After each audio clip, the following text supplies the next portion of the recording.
5장에 있는 말씀은 간단히 축약을 한다고 하면, 그 제목을 붙인다고 하면은 오늘 이스라엘 나라 남왕조와 북왕조의 멸망에 대한 하나님의 그 예표를 말씀해 주고 있습니다. 이스라엘 남왕조와 북왕조가 멸망받을 그 일은 무엇 때문에 그런 거죠? 결론적으로 얘기하면 우상 숭배와 하나님을 등진까닭에 나타난 것을 우리가 보게 됩니다.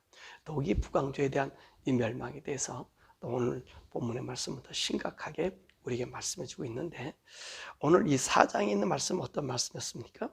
하나님을 알지 못함으로 오는 우상 숭배, 그 범죄로 말미암아 이제 이 이스라엘 나라 북왕조에는 우상이 횡행하고 하나님 아는 지식이 없기 때문에 그들이 음란 속에 파묻히고 하나님의 은총을 저버리는 그런 모습을 우리가 이 4장에서 배웠습니다. 자, 이런 범죄가 나타나서 오늘 이 말씀 5장의 말씀은 이들이 멸망당하고 심판당한 운명을 예언해 주고 있는 거예요. 이로 인해서 남왕조나 북왕조가 겪게 될 운명이 무엇인가 라고 하는 것이고, 마지막에 북왕조가 이제 멸망당하는 그 원인은 사실 동족상잔의 비극이 그들에게 있습니다. 오늘 사실 그 남왕조와 북왕조가 다른 종교를 갖고 있었죠. 다른 신을 섬기게 되었습니다.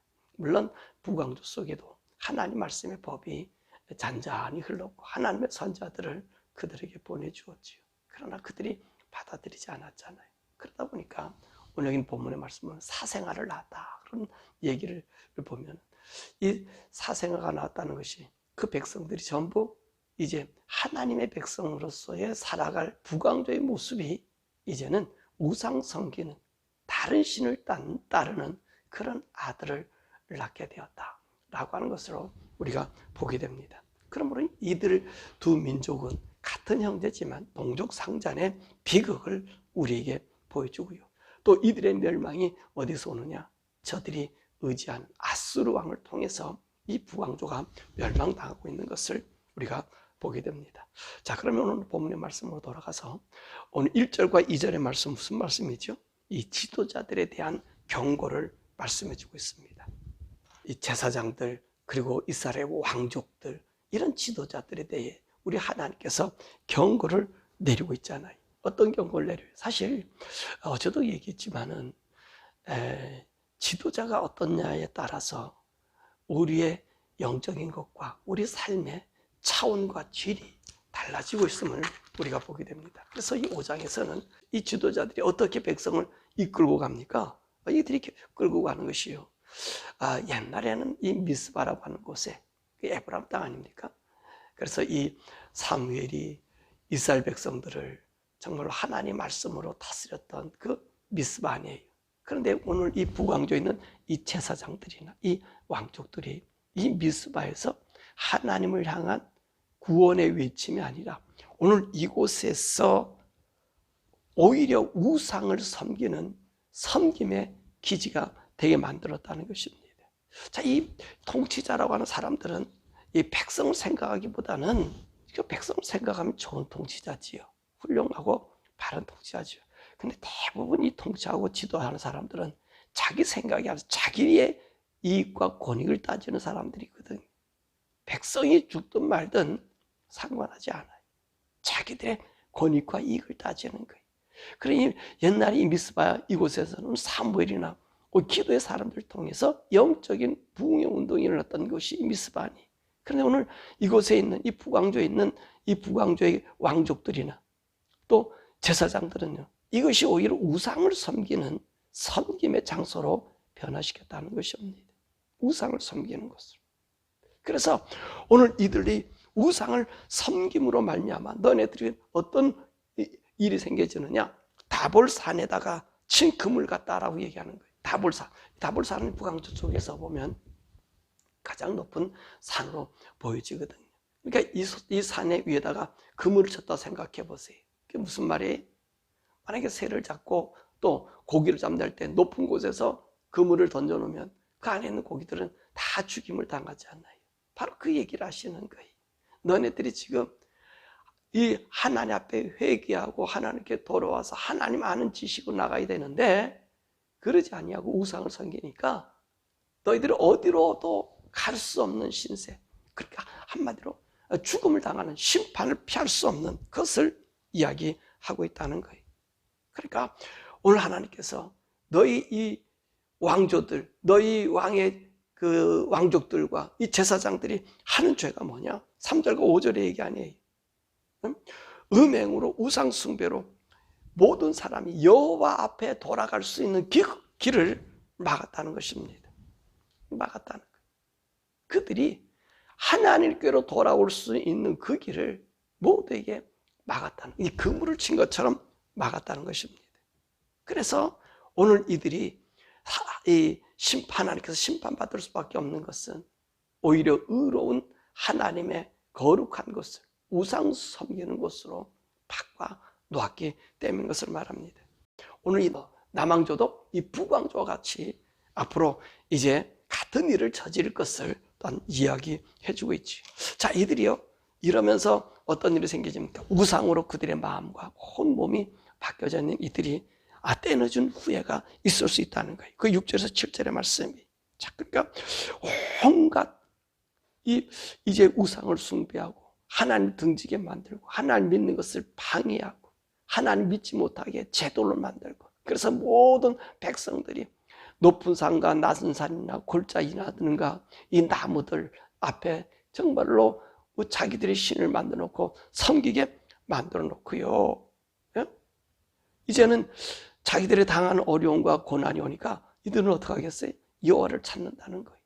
그랬더니 어떤 일이 생겨졌습니까? 하나님이 그들을 떠났다는 거예요. 이들이 재물을 가지고, 오늘 6절에 7절에 보세요. 재물을 가지고 솥대를 가지고 하나님 찾으러 갔더니 하나님이 없더라는 거예요. 하나님이 안 계시더라는 거예요. 여러분, 이게 얼마나 비극입니까?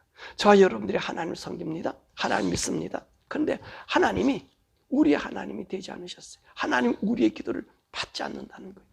우리와 상관없는 자가 되었다는 거예요. 수많은 예배와 찬양이 하나님 받으시지 않는다는 거예요.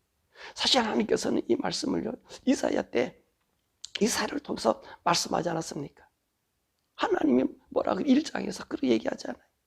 너희가 양을 가져오고 짐승을 가져오고 그 가져오는 것이 나에게는 오히려 무거운 짐이라는 거예요. 너희 손에 피가 가득해, 너희 손에 죄가 가득하다는 거예요. 그러니까 내가 죄가 가득한 너희들의 그 재물을 받는 것이 정말로 나를 욕되게 만든다는 거예요. 이처럼 이 북왕조 우상을 섬겨놓고 이제 하나님 섬겨볼까 했더니 하나님께서 떠나간 거예요. 왜 그렇습니까? 하나님을 그렇게 무시해버렸고요. 더 나가서 하나님을 아는 지식이 그들을 사로잡고 있지 못하기 때문에 모든 것의 생각이 어떤 생각으로 바뀌었어요? 우상적인 생각으로 바뀌었다는 거예요. 그러니까 우상적인 생각을 갖고 있는 자들이 드려지는 예배는 하나님 거기서 있을 수가 없는 거죠. 이들이 뒤늦은 후에 6절과 7절 뒤늦은 하나님 찾아보자. 자, 이것도 안 되고 저것도 안 되니까 우리 하나님 좀 찾아보자. 그 하나님께 갔다는 하나님을 떠나셨다는 거예요. 왜 그렇습니까? 왜 그래요? 그들의 마음이 진정으로 하나님 찾는 것 아니에요.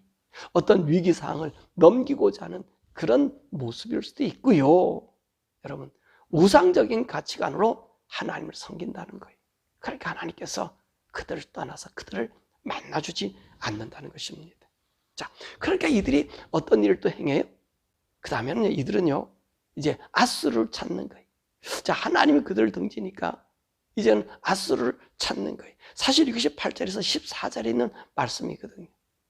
이 북왕조는 남왕조들이 이제는 자기들의 힘과 자기들의 능력, 그리고 하나님 앞에 하나님께서 그들을 응답해 주지 않으니까 아수르를 의지해. 자, 쉽게 말하면 이들을 학습됐어요. 어떤 것이 학습됐습니까? 하나님 아는 영적인 삶의 관계가 아니라 육적인 관계 속에서 그들이 교제를 이루고 있잖아요. 육적인 것으로 자기들의 삶을 이끌어왔잖아요. 그렇잖아요. 이 우상이라고 하는 것, 따지고 보면 육신적인 게 아닙니까? 육체적인 욕망을 이루는 성취의 도구들이 아니에요. 근데 하나님은 육체적 성취가 아니라 하나님과 영적인 교통이잖아요. 그러니까 하나님께서 이사야를 통해서 하신 말씀은 우리가 서로 이야기하자 하는 거예요. 그러니까 이야기하자는 말이 우리 마음과 마음을 통해보자 라고 하는 거잖아요. 그런데 이 사람들은 어디에 눈에 팔려 있어요? 육적인 것에 눈에 팔려 있는 거예요. 그러니까 이들은요, 하나님이 그들을 만나주지 않으니 누구의 세를 의지하겠어요? 그렇지, 힘 있는 사람들에게 달려나가는 거지. 그래서 하나님이라는 백성들이 하는 일이 8절에서 14절이, 그러다 보니까 어떤 일이 생기냐, 동족 상잔의 비극을 맞는 것을 우리가 보게 됩니다. 오늘 여기 있는 이 8절에 있는 말씀을 이렇게 보면 여러분이 뭐라고 얘기하고 있어요? 8절의 말씀을 보면, 자, 8절에 보니까 너희가 기브아에서 뿔나파를 불며 라마에서 나팔을 불며 베다웬에서 외치기를 베남이나 너희들을 쫓는다 할지어다. 자, 이 일이 무슨 말이죠? 사실요, 이 에브라임이 남쪽 유다를 괴롭히는 그런 모습인 것을 우리가 보게 됩니다. 이제 남과 북의 전쟁이 많이 있었잖아요. 많이 있었어요. 그러나 이 끝 무렵에는 이 북왕조의 멸망의 그 후반기에 가서는요, 이 북왕조 사람들이 이 남왕조를 아주 침략을 많이 합니다. 공격을 많이 해요. 이 남왕조에서도요, 하나님을 섬기는 것 같지만은 하나님 섬기는 그 신앙이 없어서 어떤 일을 당하냐면은 자기 이제 아수르를 서로 의지하게 되는 거예요. 그래서 오늘 이 8절에 있는 이 말씀 보면 이 북왕조가 이 멸망의 그 시기에는 이제는 대대적으로 이스라엘을 공격한다는 거예요. 그러니까 이 베가가 이제 남왕조를 쳐가지고 사람 얼마나 죽입니까? 또 아람 사람들이 와가서는 이 남쪽 왕조를 얼마나 죽입니까? 그러니까 오늘 남왕조에 있는 아하스가 어디로 달려가요? 저기 이 아수르로 달려간단 말입니다. 아수르로 달려가요. 그 아수르로 달려가가지고 돈을 주면서, 그리고 아수르의 신을 이 유다에다 갖다가 놓으면서 이 북왕조를 치게 하잖아요. 그래 결론적으로 북왕조가 멸망당한 일을 하잖아요. 그렇다고 아수르가 또 남왕조를 갖다가 가만 놔둡니까? 또 남왕조를 또 속국으로 삼잖아요. 그런 악의 고리가 어디 하나님을 떠난 자들 속에서 나타난다는 거예요. 왜냐하면 그들은 보는 것은 당장 눈에 나타나는 현실을 보기 때문에 그런 거지. 그래서 오늘 10절에 있는 말씀 보면 이 유다가 경계표를 옮긴다라고 하는 얘기는 바로 그 얘기거든요. 이제는요, 이 북왕조가 자기들의 동족 상잔의 그 일을 통해서 나타나니까 이 친구들이 이제 아수르 왕 빌라닷에 가서는 도움을 청해서 이제는 북왕조를 멸망시키고, 그러고 나서 히스기야 때 가서는 어떤 일이에요? 이 북왕조 쪽에 가서 베델과 이곳에 가가지고 하나님 말씀으로 새롭게 형성시키는 그런 모습을 우리가 보게 되잖아요. 어쨌든 간에 이런 동족 상잔의 비극이 그들에게 나타남을 우리가 보게 됩니다. 그러니까 오늘 14절의 말씀처럼 이 남왕조도 그러고 북왕조도 그러고 전부 누구를 의지해요? 아람이나 이 아수르를 의지하게 된다는 거예요. 공의 아수르, 그러니까 우리 눈에 보이는 세상의 힘에 의지하게 되는 거예요. 누가 더 크고 누가 더 힘 있는가에 의지한다는 거예요. 그러나 결론적으로는 그들 통해서 멸망당하고 그들 통해서 고통당하고, 더 나가서 유다 같은 경우는요, 이것이 오늘 보니까 에브라임은 좀이고 유다에게는 썩이는 것이 된다 그랬어요. 이거 보면은 이 자기들이 행한 이 모든 죄에 의해서 남쪽 유다는 나중에 어떻게 됩니까? 바벨론에 멸망을 당할 수밖에 없는 그런 위치에 처하게 되잖아요. 왜 그래요? 왜 그래요? 하나님을 깊이 알지 못하고 하나님을 온전히 섬기지 못하면 세상적인 가치관과 세상적인 힘에 의지하다 보니까 나도 모르게 썩어들어가고 나도 모르게 멸망당하게 된다는 거예요. 그러니까 이 5장에 있는 말씀은 호세아를 통해서 이제 북왕조 운명뿐만 아니라 남왕조의 운명까지 여기서 말씀하고 있는 것입니다. 그래서 이들이 하나님 알지 못하는, 하나님을 등지는, 세상을 의지하는 사람들의 죄값의 멸망을 호세가 이야기한 것입니다. 그러면 하나님께서는 어떻게 이들에게 처방하죠. 15절의 말씀 보니까 우리 하나님께서 뭐라 그래요? 너희들이 재물 가져 내가 떠나갔다는 거지요. 예배를 받아주지 않는다는 거지요. 그러니까 하나님께서 뭐라고 해요? 기다린다 그러잖아요. 다 흩어져 놨다가 그들이 그곳에서 비로소 나를 찾을 때까지 내가 기다린다. 여러분 이것은요, 우리 3장에서도 그런 말씀이 있었어요. 3장 3절의 말씀 보니까 이제 하나님께서 이제 호세아에게 얘기하기를 고멜을 가지고 지금 다시 음란한 곳으로 빠졌으니까 네가 가서 돈 주고 사오라. 그래서 30세겔의 가치를 가지고 이 고멜을 다시 사오지 않았습니까? 고멜을 사왔어요. 그리고 고멜에게 뭐라고 얘기해요? 넌 다시 음행하지도 말고 남자들 따라다니지 말고 기다리라. 기다리라. 나도 너가 그렇게 완전한 그 습관이 없어질 때까지 나도 기다리겠다. 그 말씀의 맥락이 바로 오늘 15절의 말씀인 거예요. 하나님의 처방이 뭐예요? 너희들이 그 흩어진 그곳에 가서 비로소 나를 깨달아 알 때까지 내가 기다리겠다는 거예요. 그때까지 너희들 고난에 두겠다는 거예요. 하나님이 말씀하시는 거죠. 그러니까 사랑하는 여러분, 저와 여러분들이요, 우리 하나님 섬기는 것이 이 세상에서 보면 좀 답답할 수 있고요, 좀 뭐라 그럴까, 지혜롭지 못한 것처럼 보여요. 그러나 그렇지 않은 거예요. 우리가 하나님과 영적인 교통을 가지고 살아가면요, 종교가 아닌 하나님을 생명으로, 영혼의 호흡으로 볼 수 있다는 것입니다. 그러므로 우리 사랑하는 저와 여러분들이 완전히 하나님을 따르면 사람들이 돼야 되고요, 우리 마음속에 세상을 따라가다 보니까 사생활을 낳아요. 우리 종교가, 이 기독교가 사생활을 낳아요. 사생활 난다는 얘기가 뭐라 그랬습니까?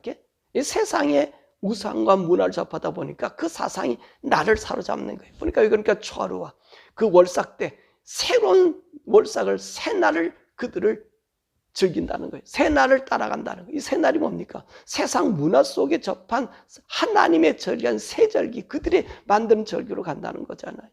그러니까 우리가요, 이 세상의 힘을 의지하면 안 돼요. 하나님만 보고 나가요. 그럼 미련하게 보일 수 있어요. 근데 그곳에서는 하나님의 지킴이 있습니다. 우리 예수님께서도 뭐라 말씀하셔요? 뭐라 말씀하셔요? 무엇을 먹을까? 무엇을 비울까? 염려하지 않아. 이건 다 이방인들이 구하는 거예요. 우리 주님께서 뭐라 말씀하세요? 하나님의 나라와 그 의를 구하면 내가 너를 채워줄 것이다. 너를 도와줄 것이다. 우리 예수님 말씀하신 거예요. 근데 오늘 우리는 어디를 보죠? 세상을 보고요, 세상을 따르고요, 세상의 것으로 하나님 믿으려고 그래요. 아니, 우리의 믿음을 세상에 보여줘야 되는 거예요. 그럴 때 하나님 나를 지키시는 능력의 역사를 우리가 보게 된다는 것입니다. 그것이 우리의 중요한 거예요. 더욱이 제가 이런 말들에서 좀 어떠실런지 모르지만 우리 대한민국 정말 조심해야 됩니다. 대한민국, 미국도 다를 바 없겠지만 대한민국 조심해야 되는 것은, 대한민국은 남과 북이 갈려져 있어요. 남과 북이 갈려져 있기 때문에 언제나 동족 상잔의 그 피비린내 남이 우리에게 올 수 있습니다. 다 올 수 있어요. 그러므로 한국에 계신 여러분들은요, 여러분 미국도 그렇게 의지하지 마세요. 북한은 중국하고 소련하고 붙어가지고 이리 왔다고 저리 갔다. 저 친구들이 이 부광조 에브라임과 같은 그런 족속들 아닙니까? 자기밖에 모르는 그 돼지가 앉아 있는 나라가 그 나라가 아니에요. 근데 우리 남쪽도 똑같다는 거예요. 조심하셔야 돼. 우리 남쪽은요, 진짜 하나님을 의지해야 돼. 미국은요, 어쩌면 한국은요, 전쟁을 피할 수 없는 나라일 거예요. 왜냐하면 이 바이든 같은 경우는 자기밖에 모르거든요. 자기밖에 몰라요. 다 늙어 죽어도 자기밖에 모르는 애들이 바이든과 민주당 세력들이 그 전쟁을 장난할 수 있어요. 그래서 지금 흘리고 있는 얘기가 뭐예요? 북한에는 미사일이 소련이 쐈다. 여러분, 이게 조심할 얘기예요. 이 얘기는요, 한국의 전운이 감도는 이야기라고요. 여러분 기도하셔야 돼요. 기도하시라고요. 그래서 여러분들이 이 미국 선거를 위해서 한국 사람들이 기도해야 될 것은요, 그래도 하나님 양심을 가지고 있는 사람이 이 미국의 대통령이 돼야 돼. 근데 하나님 양심을 가지지 않는 자가 나타나면 한국은 전쟁에서 물론 그 이후에도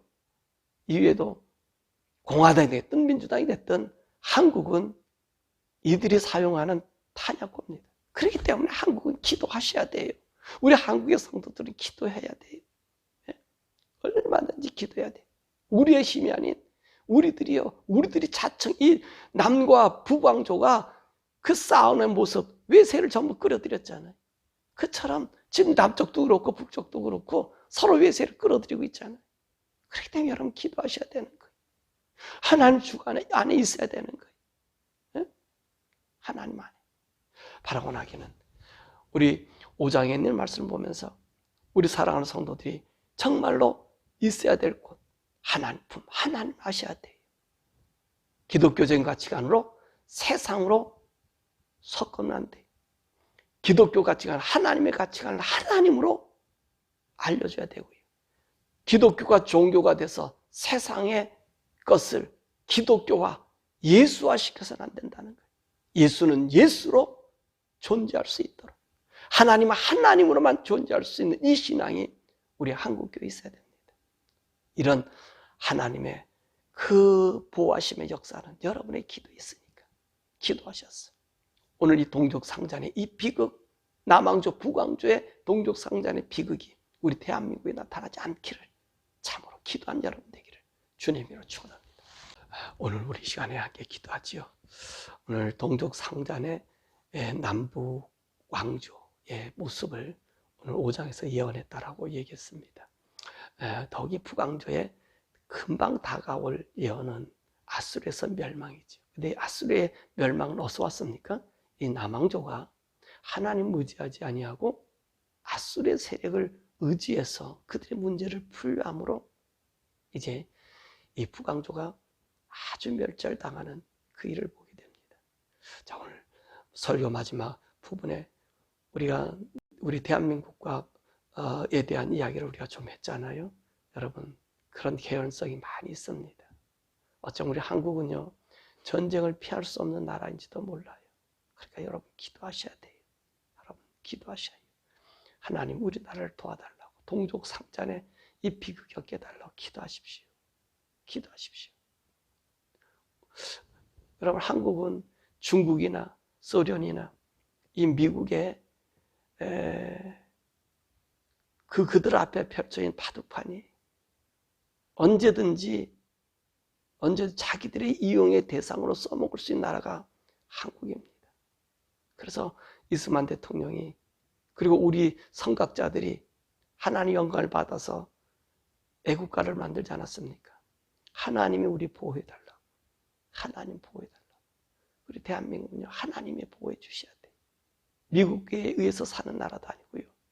저 북한은 소련과 중공에 의해서 이렇게 살고 있잖아요. 러시아에 살아가고 있는 저 사람들 아니에요. 저들은 어떤 짓을 할지 몰라요.